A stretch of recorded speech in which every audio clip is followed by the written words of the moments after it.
Hi everybody, welcome to the Janel Burgess Show. I'm DJ Foster, joined by Grand Valley State head women's basketball coach Janel Burgess. Coach, thanks for joining me today. Thank you very much. Excited to be back from the UP. Yes, it was a long trip. You split. You went 1-1 on the road up north this weekend. 9-9 overall now, 6-5 in the GVSU. You defeated Northern Michigan 51-48 on Thursday night, and you fell to Michigan Tech 69-48 on Saturday. Some coaches would take a split up north. Obviously, you want to win all the games, but if you go up there and you win 1 out of 2. Some look at that as a successful weekend. What were your thoughts on the trip? I think you can say it was definitely a successful weekend. I thought we did very good on Thursday night, staying focused on the defensive end and fighting through some adversity when you looked at foul trouble and combinations that we ended up playing throughout that entire game. To be able to come out with that victory was a huge one for us, in the fashion in which we did, in the sense that we were down. And we had to hit a big 3 to go up by 1 and then maintain defensively to be able to get us over the top and win by a small margin of 3 points is great. You got to love that. And I just like our fight on Thursday night. And then I think you look at Saturday, we had great fight for, I would say, probably about 15 minutes. The first 10 minutes of the first half, playing solid defense, getting second chance opportunities, taking it at Tech, and then we kind of laid back and kind of let them take care of us. And obviously lost by 21 at Tech. Very disappointed just in our overall defensive principles. Gave up 69 points, the most points we've given up since December 1st at Ohio Dominican. And I thought that was definitely the tale of us being in that game, and the opposite results of obviously us being out of it. Let's talk more about the Thursday game. As you said, you won 51-48. You trailed at halftime by 4. Didn't think you were really out of the game at that point or anything, but you outscored Northern 30-23 in the second half. Late in the game, it was close. Meryl Kripe hits a big three-pointer to put you up. That would end up being the sort of game-winning three-pointer as Brittany Taylor hit a couple free throws down the stretch to clinch the game. Brittany had 16 points, 8 rebounds, a great game for her.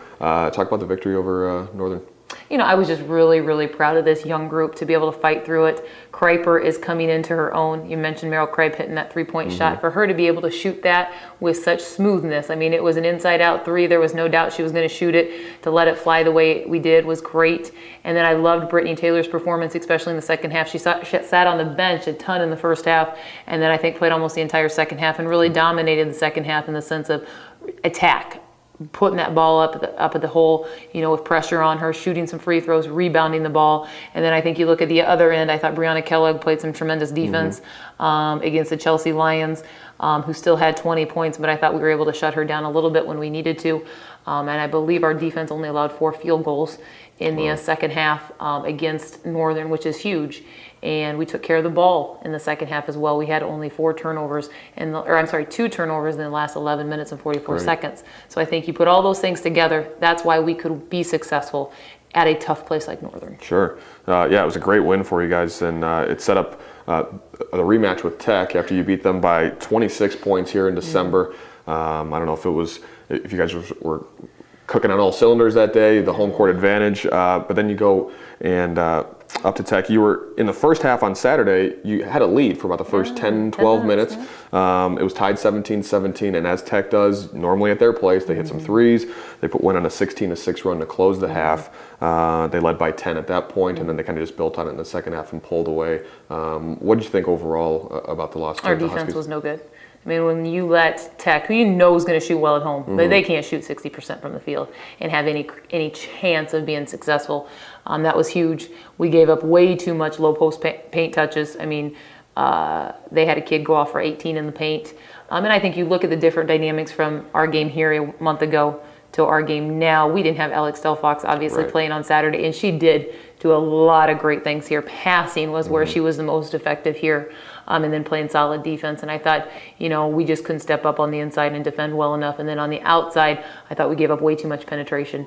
And whenever you give up penetration against Tech, 1 of 2 things is going to happen. You're probably going to give up some threes, which we only gave up 7, which, believe it or not, that's not the worst thing in the world. But we also fouled. And you just can't let those things happen. And, we got to the free throw line well offensively. I thought we attacked pretty well. You've got to convert those. And we also have to be able to convert some easy layups, because we missed quite a few layups during a couple important crucial moments. It's a rare week for you this week with only the one game. Might be good for everybody to kind of recharge their batteries. You're at Ferris State on Saturday at 1 p.m. Ferris is 12-4 overall. They're 9-1 in the GVSU. They're first in the North. You split with them last year. You beat them at the 131 shootout in a tight game. I think you won 69-62. Something like that, yeah. And then you lost at Ferris in the regular season finale last year. So it's the only game of the week. It's a long week for you. More practice, hopefully some more rest for the girls. What are your thoughts on the week overall and then leading into the game? I think we're going to give our kids some days off here, obviously. We know we can't go 6 straight days and then perform well on Saturday. So we're actually off on Monday. Tuesday, they're actually going to have their own workouts. They're going to have to make 250 shots, lift, and condition on their own. Okay. And then we'll bring them back to practice Wednesday, Thursday, Friday, and get ready to play, obviously, on Saturday. Ferris is great in the sense of they got inside-outside punch. And I think that we're going to end up having to redeem ourselves from the defensive end. I think no matter what, you always know, especially with the team that we have right now, we have to hold teams to about 52, 53, 54 points in order to maintain and be able to be in the game at the end. And so we'll go back to some defensive principles. We'll go back and continue to work on that offense and continue to instill confidence in these young ladies that are playing roles that they have not had to play really throughout their entire career, and look forward to watching them grow yet. Well, that sounds great. We look forward to it. Enjoy kind of the shorter week, a little bit lighter for you, Yeah. and best of luck this weekend at Third. Excellent. Thank you. Thanks for joining us on the Janel Burgess Show here on the Grand Valley Sports Network.